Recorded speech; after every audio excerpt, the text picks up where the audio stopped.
जग्गाशिष्टसिनो सन्ता मुच्यन्ते सर्वकिल्बिषै भुञ्जन्ते ते अघं पापम जे पच्यन्ते आत्मकारणां. This verse we are discussing last meeting, that we should eat after offering sacrifice. Lord Krishna says that things which are eatable we receive by the grace of the Lord, we should acknowledge it.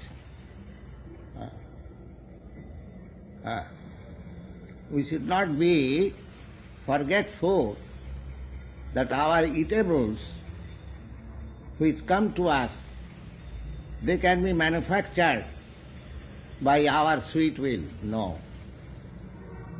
The arrangement is so nice in the administration of nature that we shall get all our necessities of life by the grace of God, and our duty is to advance ourselves in the right knowledge of our spiritual existence without unnecessarily engaging ourselves for sense gratification. That is the difference between human civilization and animal life. The beginning of our Bhagavad Gita lesson is based on that we are spirit, consciousness. We are not this body. And the whole function of the human society is to be enlightened in that spiritual consciousness of life, instead of wasting time in sense gratification like the animals who are concerned with eating, sleeping, fearing and mating. That is the hope, that is the background of this discussion, that we are different from the ordinary animals. So the common factor of animal life and human life is these four principles of bodily demands, namely that we require to eat and we require to sleep, we require some defensive measures for protecting ourselves from the enemies, and we require some extent of sense gratification. That is the needs of my body. They are not the needs of myself as I am, spirit soul. Oh. Now, if I want to get rid of this bodily encasement or the threefold miseries of material existence, then I must put myself under treatment. Just like a diseased man goes to a physician for treatment to get out of it, to get relief from the sufferings of the disease. Similarly, our material existence consisting of threefold miseries and birth, death, old age and diseases, if we are actually conscious for our happiness, we must make a permanent solution of these miseries. That is the mission of human life. So, for making that mission fulfilled, we have got developed consciousness than the animals.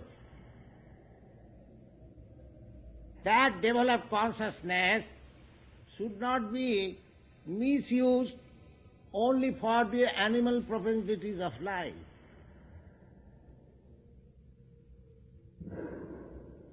That is the whole thing.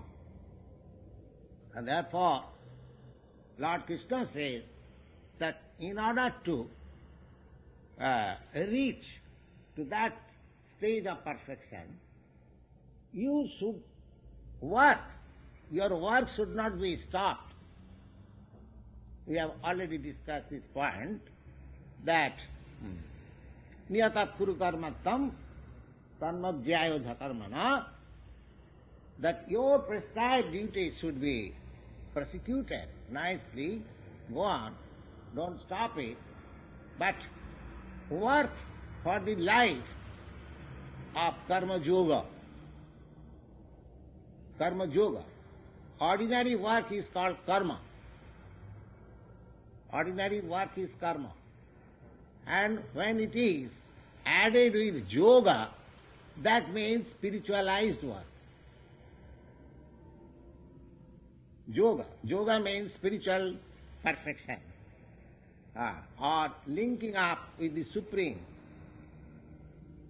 So, karma and karma yoga, there is gulf of difference. Karma means ordinary work. I work whole day. I get some remuneration and enjoy for my sense gratification. That is called karma.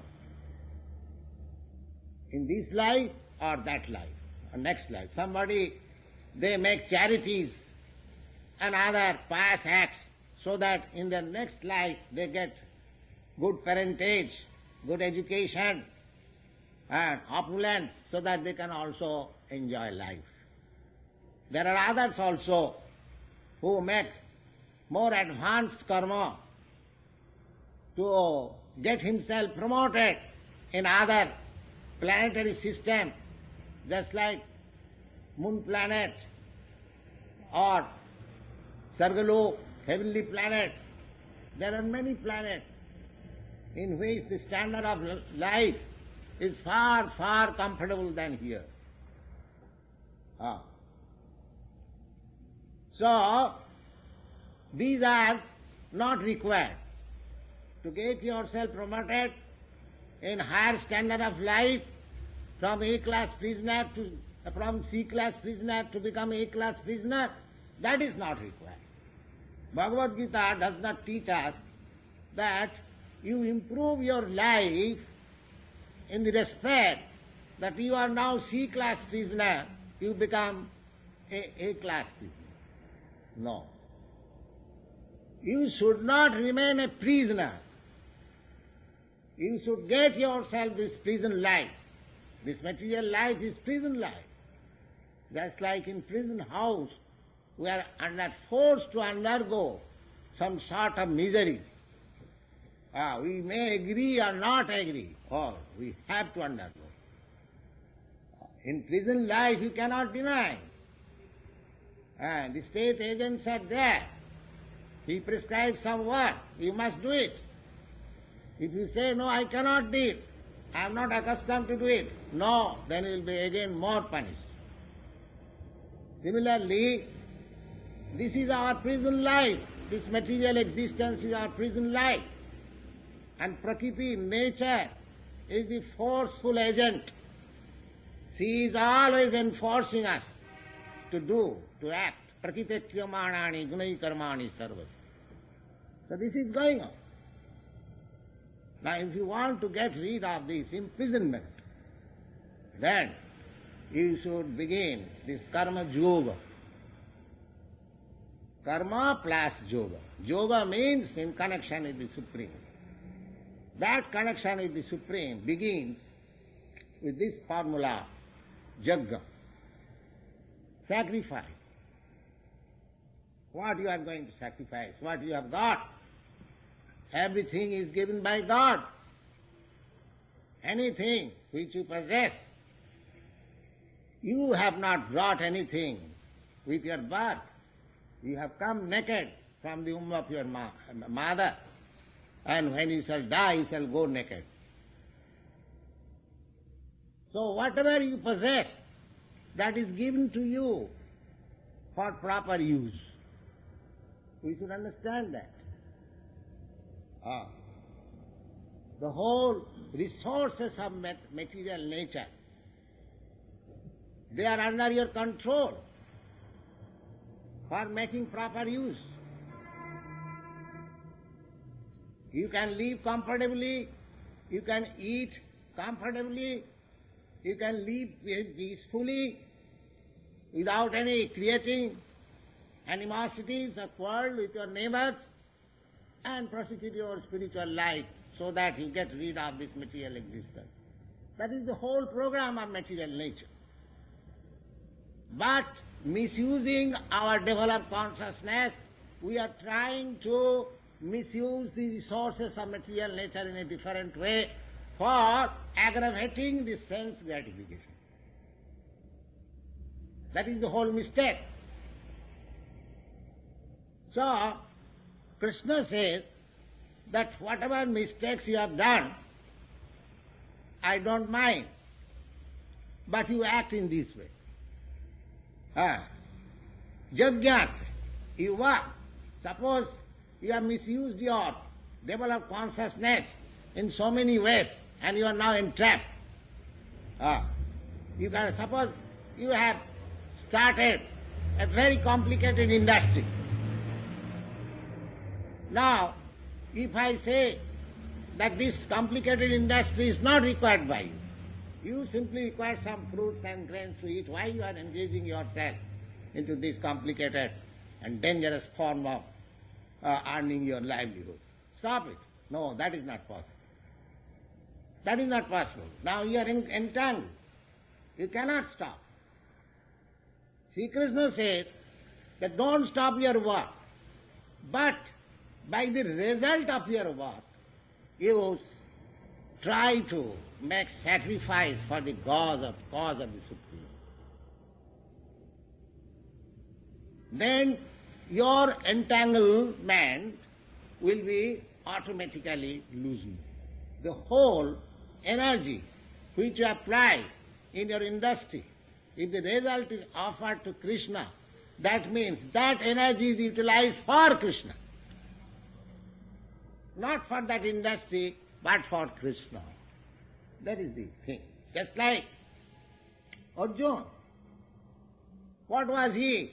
He was a military man. He was not a sage. He was not a learned Brahmin. He was ordinary royal family, belonging to a royal family, kingly order, and a householder, family man, having children, wife, and a military man. But how Arjuna became the greatest devotee of Lord? The Lord sacrificed, bhaktosi, priyosi me. My dear Arjuna, you are my very dear friend as well as a great devotee. Now, what is the reason? He was not a sannyasi, he was not a Vedantist, he was not a philosopher, nothing of the sort. Still, you will find in the 4th chapter, Lord says, "Oh, my dear Arjuna, you are very dear to me and you are my great devotee." Now, if a person becomes very dear to the Supreme Personality of Godhead, then what else he wants more? How he became so? He became by this karma yoga. Karma yoga. He was a military man, and the problem was before him whether to fight with his kinsmen or not. That was his problem. Now mind that he was fighting man in the beginning before hearing the Bhagavad Gita, and he remained a fighting man after hearing Bhagavad Gita. Similarly, suppose you are engaged in some particular type of work before hearing this Bhagavad Gita, And after hearing and understanding Bhagavad Gita, you will have to remain in the same position. Not that after hearing this Bhagavad Gita, as you are kindly coming here, you will have to take a dress like me and leave up your family connection and become a mendicant like me. No, no. It is not meant like that. You have to change your mentality, that's all. What is that mentality? That mentality is that you are working for your sense gratification and you have to change your mentality for gratifying the sense of the Supreme Law. That's all. We are working, ordinary work means for working for our own sense gratification. I want to eat this, so I eat. I purchase from the market. Oh, this is very nice thing, very palatable to my tongue. Oh, purchase it, I shall eat it. Now, when you become conversant with the philosophy of Bhagavad Gita, you have to think whether this thing is palatable to the tongue of Krishna. That's all. Now you are thinking, let me purchase from the store this nice thing, is very palatable to my taste. And when you actually become a learned scholar of Bhagavad Gita, at that time you will have to think whether this thing will be palatable to Krishna, that's all. The whole thing is there. When you learn that thing, when you want to please Krishna, not yourself, then you become an expert spiritualist, that's all. So it is not a very difficult thing. Very easy. Simply, we have to learn how to reach that stage of life. You haven't got to change anything. The same thing example. Sir Arjuna, there was a military man, a householder, a family man, before hearing Bhagavad Gita, and he remained the same family man, the same military man, but he became a great devotee of the Lord. That technique we have to learn. That technique is that Arjuna in the beginning, he did not like to fight because he wanted to gratify his senses. He thought that I shall be happy if I do not fight with my kinsmen, because in the fighting my kinsmen will die and I shall be sorry. Now what is the use of fighting like this? That means the whole thing, whole program is according to his own sense gratification. He did not know that this war field, this battle of Kurukshetra, was organized by Sri Krishna to kill all unwanted men of the world at that time. All unwanted men of that world. That was his plan. Now, this was disclosed to Arjuna. In the 11th chapter we will find that, my dear Arjuna, I have given you all kinds of instruction to induce you to fight in this battle. But know you perfectly well that either you fight or do not fight, I do not mind. All these men who have assembled here, they are not going back home. They will be killed here. It is already settled. It is already settled. Now if you want to take the credit, you can apply your hands for fighting, that's all.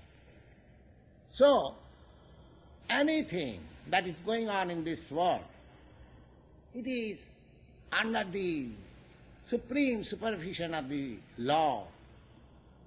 Maya dhakshena prakriti swate sacharacharam. In every There is a philosopher saying, not a blade of grass moves without the will of God. It is actually the fact. Everything. Now we have to dovetail ourselves with that plan of the Supreme Lord. That is called Karma Yoga. That is called Karma Yoga. So Arjuna understood it and he dovetailed himself with the supreme will of the Lord. And when he was inquired whether you are going to fight or not, what you have settled after hearing Bhagavad Gita, he said, yes, Krishna, my illusion is now removed by your grace and I have decided to fight. That's all. Now that agreement of fighting, and in the beginning of Bhagavad Gita not to fight, that is the difference. In the beginning he was not in agreement with Krishna. He made so many arguments with Krishna against fighting, and at the end he agreed, yes, he said, he became a yes man. So we have to become an yes man to the Supreme Lord, that's all. That is the perfection of our spiritual life. Now we are all no man. God says this, I say no. Stubborn, I say no. Now simply we have to say yes. That's all. In everything we say no at the present. Present formation of our existence is to say no. Anything godly, we say no. We shudder even by the name of God. We have come to a certain stage of our civilized life that we want to banish God altogether. Not only saying no, but we now prepare to agree to the point that there is no existence of God. So how much foolish we are becoming day by day in the name of advancement of civilization. You see? So we should correct this. Now we shall try to understand our position and try to say, yes, there is God and I am servant of God. That's all. You have to learn that thing only. No more we have to say that there is no God. We may say there is no God, but that does not mean that there is no God. You see? Just like a upstart, he says that I don't believe in the government. There is no government. I am all in all. So that madman say like that does not mean that there is no existence of government. He is a madman who says like that. So that sort of, I mean to say, madness we should give up. We should be submissive. There is God. The only example several times I have cited that existence of God can be perceived. It's very simple. What is that? Just like you can perceive your existence in this body by the consciousness. You have got consciousness. That point we have discussed several times. That consciousness is the symptom of your existence in this body. So long that consciousness is there, this bodily function is going on very nicely. Now, you are eating. You do not know how your foodstuff is going to the stomach, how it is being transformed into different kinds of secretion, how it is being transferred from the stomach to the heart, how that secretion becoming red, and that red blood is again circulated from the brain to the toe.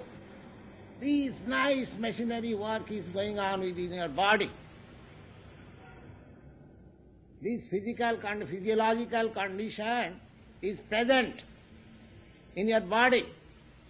You are taking your foodstuff, the necessary juice, vitamins are taken by the stomach, it is distributed, and the exhaustion of your body is supplemented, and the unnecessary things evacuated by stool, urine. The nice thing is going on. Now, as soon as this consciousness is stopped, will this function go anymore? No. You will find the same brain is there, the same heart is there, the same stomach is there. By dissection of the body, you will see the same veins, everything is there, complete. But only thing is wanting that consciousness, therefore everything is stopped. This is a common factor, everyone can know it. Similarly, the whole cosmic manifestation which is present before you, so nicely going on, don't you think there is a consciousness behind it? How can you deny that there is no consciousness in the matter of sun rising, moon rising, seasonal changes, and so many planets floating in the air? So many wonderful things are being done in the material nature. Do you think it is without being done consciousness? No, there is also consciousness. Just like for the management of your own body, due to the consciousness, everything is being well done. Similarly, everything that you see very nicely well done in the material nature, that is also being done by superior consciousness. This is human reasoning. How can you deny it? Can you deny it? I don't think any sane man can deny it. But similarly, as your consciousness is a symptom of your presence, you are spirit soul. Similarly, the supreme consciousness is the symptom of the supreme soul or God, the supreme God. This is the position. Now, as consciousness, we are part and parcel of the supreme consciousness. Therefore, the whole business of our life is to dovetail our activities with the supreme plan. That is called karma yoga. That is called karma. Eka bahushyama. In the Vedic literature you will find that God has expanded himself into many. Just like the father expands himself into many children. The children is nothing but expansions of the body of the father. Similarly, we all living entities, spiritual parts, or living souls, we are also expansion of the Supreme Spirit. Now, the reason is, why the Supreme Spirit soul expanded himself into so many? What is the purpose? We have to understand. Now you can take the example. What is the purpose of fathers expanding himself into children? A father takes the responsibility of maintaining the children. Why? Why he takes such grave responsibility? A family man. That why is answered just to have a happy and enjoyable life. That's all. Similarly, God has expanded into so many living entities because He wants enjoyment. He wants enjoyment. Because you will find in the Vedic literature that the nature of God is Satchidananda Vigraha, Anandamaya Abhyasa. By nature, He is enjoying. So, we must understand that God has expanded himself into so many living entities just for his enjoyment. Now, we are meant for, just like father is sons, children are meant for satisfying the father. Similarly, this is a common sense affair that we living entities, we are meant for satisfying the Supreme. That satisfaction of the Supreme can be done by performance of Yajna. That is the beginning. So here it is prescribed that Yajnarthe karma karmani annatra, that is we have discussed. Yajnasista sino santa muchante sarvakilmisai. If we perform sacrifice for the satisfaction of the Supreme, then the result will be that we shall be free from all reaction of our sinful life. And if we do not do that, bhunjante te tadhang papa je pachanti atmakaranat. Atmakaranat means simply for his own sense gratification. Now that Yajna, I have several times and before you I have explained that asnati. Asnati means one who eats. So our Yajna begins from the eating. Because eating is the first item of the necessity of our life. Eating, sleeping, fearing and mating. Now eating is essential. So here in the Bhagavad Gita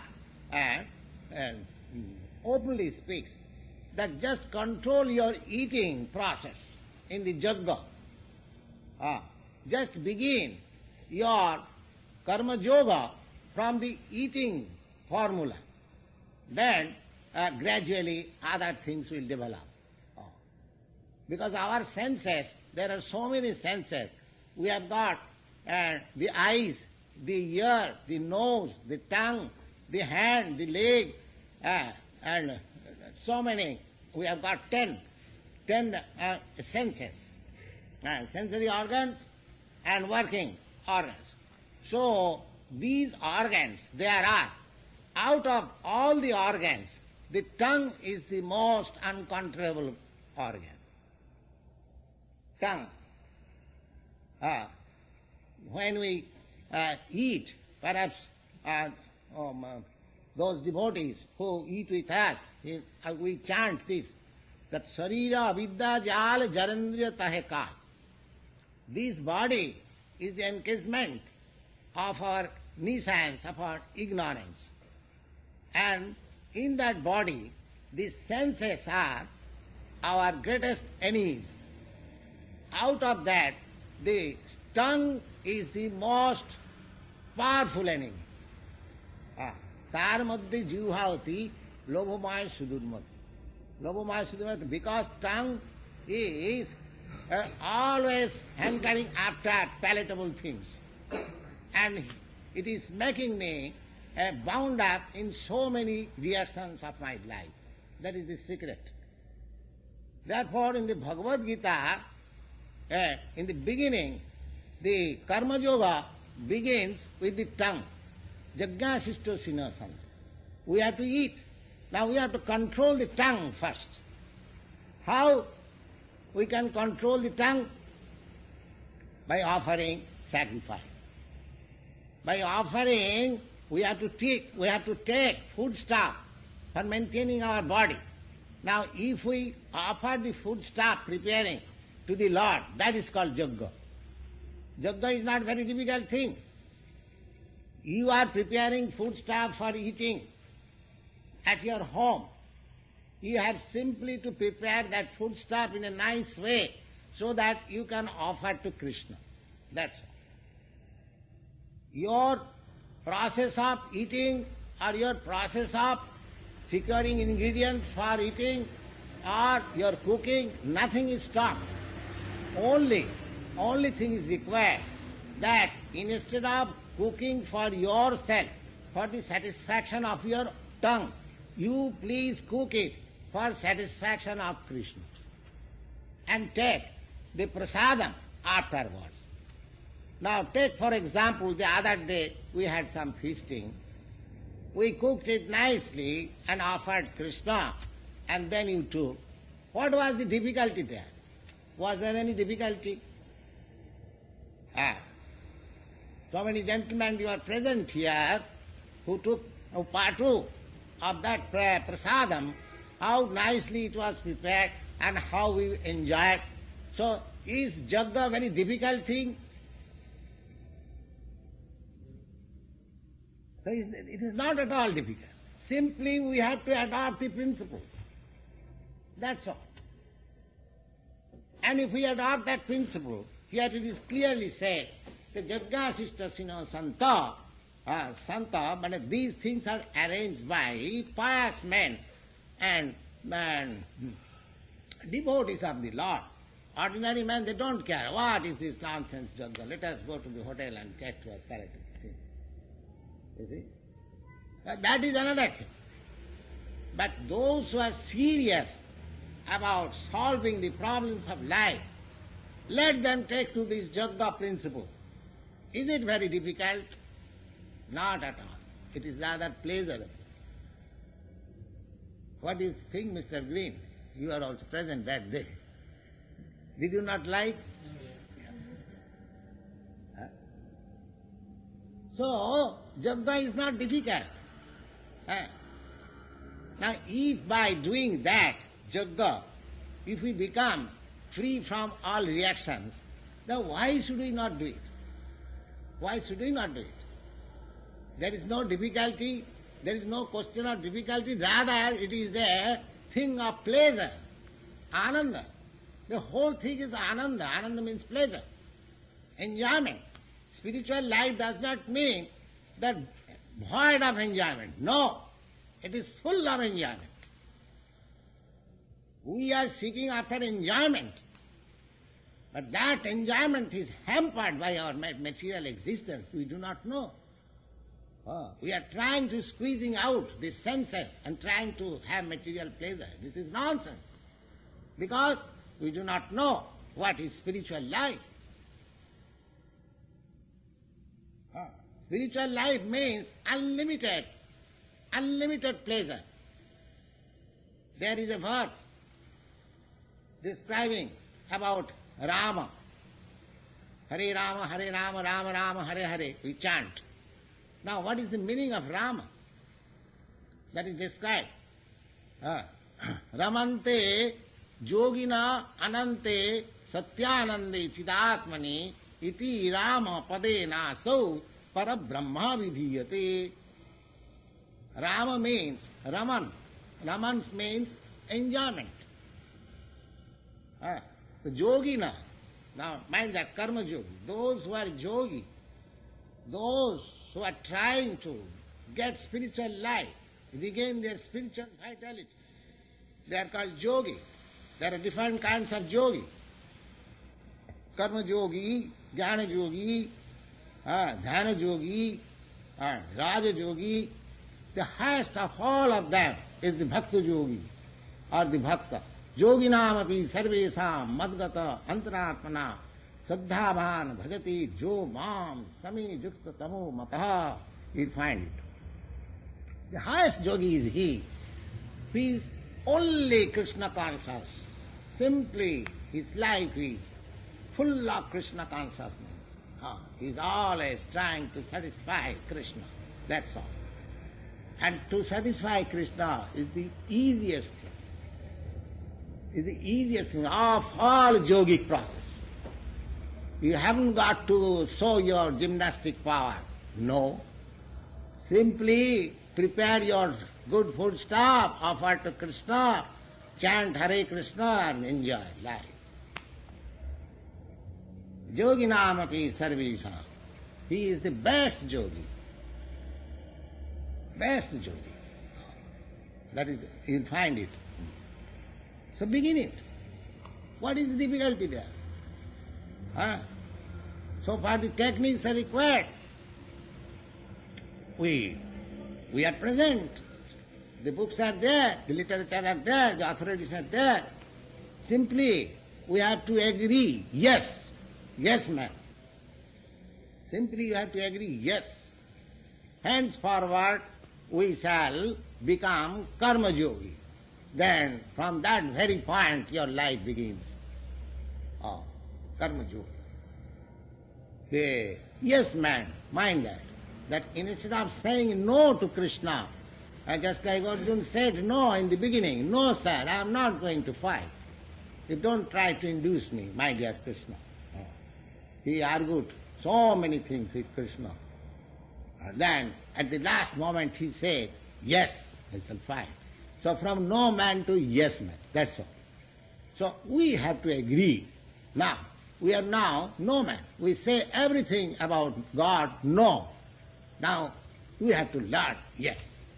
So you become yes man and begin this karma yoga, beginning from your life of eating, because eating you require.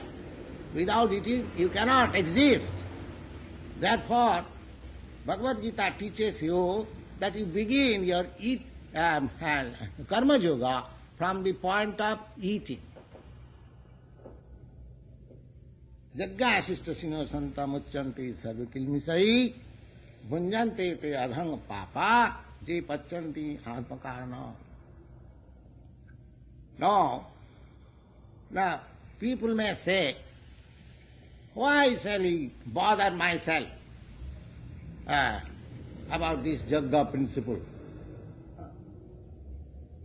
No. You have to bother yourself in the Jagga principle if you actually want to be happy. The next clause explains like this. Annad bhavanti bhutani pajjanyat anna sambhava jagnyat bhavati pajjanya jagga karma samudbhava. That now, why you should have to perform jagga? That is obligatory. Not that you are very kind to prepare your food stuff and offering to Krishna. It is very kind. No. It is for your interest. It is for your interest. Why? Now, annad bhavanti bhutani. You have to eat. Can you say that without eating I shall continue my life? No, that is not possible. You have to eat. Annad bhavanti bhutani. If you want to exist, if you want to maintain your body and soul together, then you have to take anna. Anna means food stuff. Or anna means grains, natural food. Generally, anna means food stuff, and another technical meaning of anna means grains, which is produced from the land for eating of the human being. For human being, so many things are produced from the land. The grains, the fruits, the vegetables, so many things. They are meant for human being. The grains are not meant for the tigers. The grains are meant for the human being. The fruits are meant for the dogs. The fruits are meant for the human being. The milk is produced by the cow, but it is not meant for the cow. It is meant for the human being. If you offer the milk, 30 pounds of milk, after milking the cow, and if you offer to the cow, it will refuse. It will refuse. I don't want it. Give it dry grass, oh, it will be very glad. It will be very glad. So, everything is organized by the nature. Now, there are so many scientists, they are discovering vitamin value from food stuff. Now, what is the vitamin value in the dry grass? Can any scientist say that this is the vitamin value in dry grass? If there is no vitamin value in dry grass, how the cow is producing so much milk which is full of vitamin C and D? How from dry grass vitamin is coming out? Nowadays, the physician prescribes some artificial vitamins for maintaining your body. Now, what is the vitamin there in the dry grass? So that the cow is eating dry grass and giving you nice milk full of vitamins A and D, essential for your life. So these are all wrong theories, that this contains this vitamin, this contains this, let them go on. But natural food stuff which is meant for human beings, they are full of vitamins. Already there, by the nature's law, by God's wish. So anyad bhavanti bhutani. You'll be surprised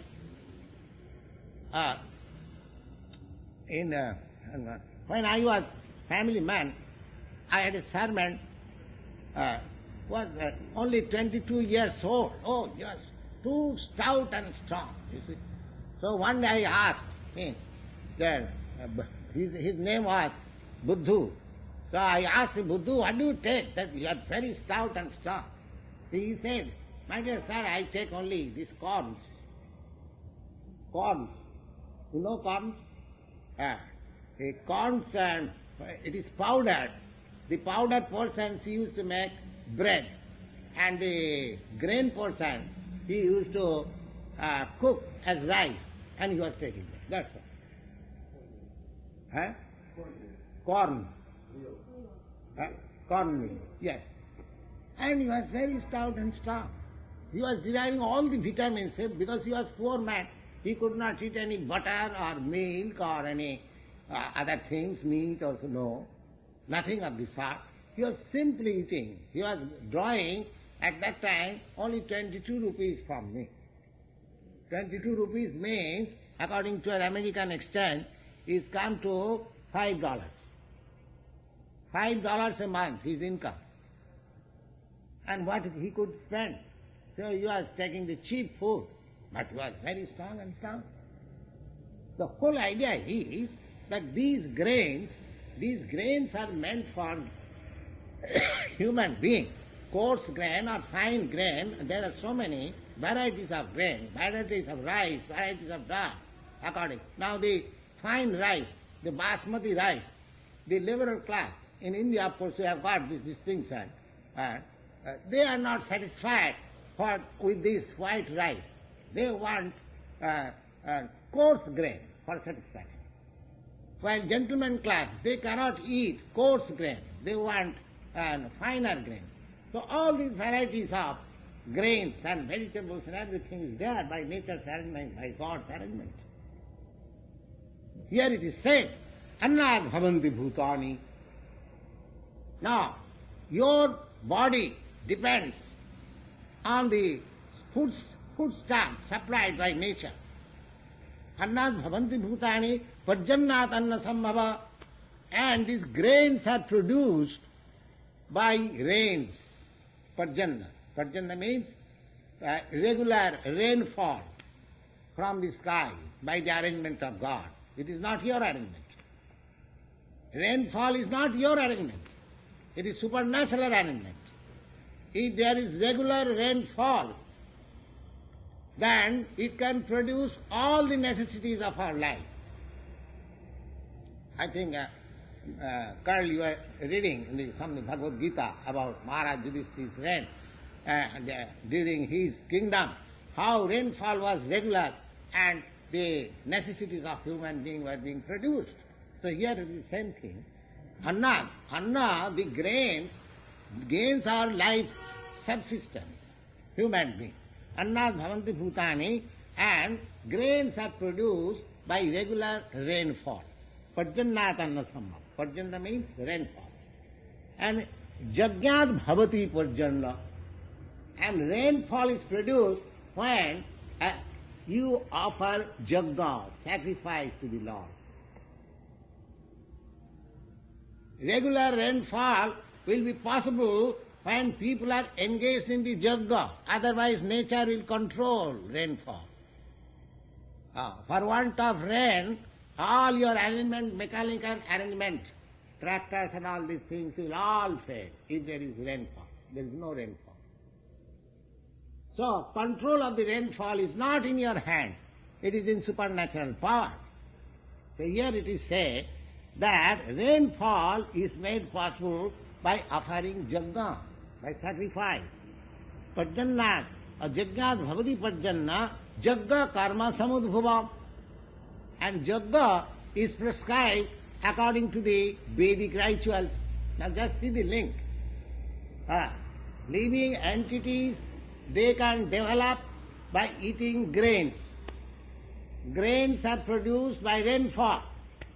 Rainfall is made possible by offering sacrifice. And this process of sacrifice is given in authoritative scriptures like Bhagavad Gita, Bhagavad and Vedic literature. What is the process? So, because the beginning is from the Brahma. Brahma means Veda, transcendental sound. Therefore, if we work according to the direction of this Bhagavad Gita or Vedas, then the whole thing becomes, spiritualized. Whole thing becomes spiritual.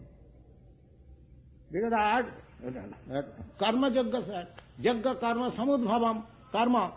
And if your karma is regulated by the direction of Krishna, just like Arjuna regulated his karma, his warfare by the direction of Krishna, then by regulation of karma, you perform yajna, sacrifice, and for your performance of yajna, sacrifice, there is regulating rainfall, and from regulating rainfall, there is sufficient production of grains and foodstuff, and from your sufficient foodstuff, you can grow yourself, body, maintain your body very nicely.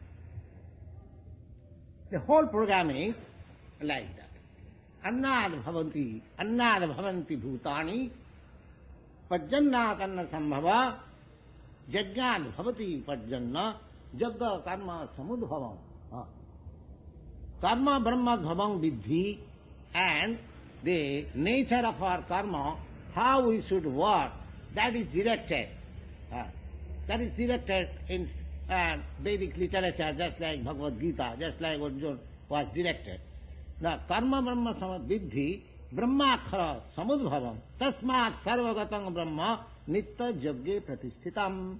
Therefore, my dear Arjuna, if you begin your life by performance of yajna, then that means at once your life becomes spiritual life. At once your life becomes spiritual. That's what you want.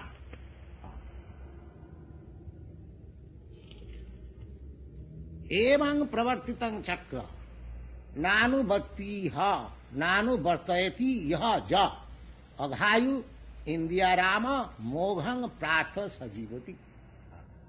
Now here is injunction. That is the circle.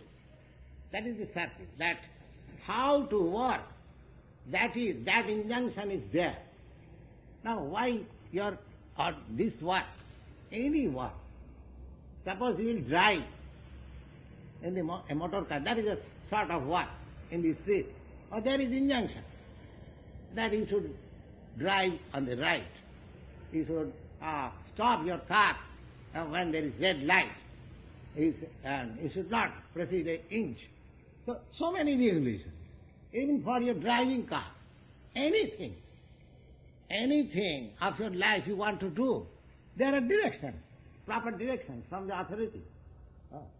And why not for your spiritual life? Why not for spiritual life you can do anything and everything what you like, what you manufacture in your brain? No. How can you do it? In every field of your work, in practical life, you have got some direction, that you have to act in this direction. Suppose you are working, running on a factory. Oh, there are so many factory laws. Anywhere you go, there are directions from the superior authority. So, is there no direction for your spiritual realization of life? Yes, there is. We have to abide by that. Therefore Lord says, Evang pravartitam chakram. This is a circle. Circle. That is Vedic literature, Vedic scripture. They give you direction how to work. And by working, you perform yajna. By performing yajna, you have got regular rainfalls. By regular rainfalls, you get production of grains. And by production of grains, you eat and live happily. So this is a circle. This is a circle. So Lord Krishna says, Evang pravartitam chakram. Chakram means circle. This is a circle. Nanu vartayati iha ja. One who does not follow this circle of activity, aghayu, he is simply spoiling his life. He is simply aghayu. Aghayu means he is duration of life. He is duration of very valuable human form of life. He is simply wasting. Why? Indriya Rama, simply for sense gratification like the cats and dogs and hogs. Aghayu Indriya Rama, mogham partha sarujyoti. His life is now doomed. His life is now doomed. So this is the injunction of Lord Krishna. Evang pravartitam chakram nanu vartayati iha ja. Anyone who does not follow this circle of activities, then it is to be understood that he is spoiling his valuable human life, and his life is doomed. Hare Krishna. Now if there is a question.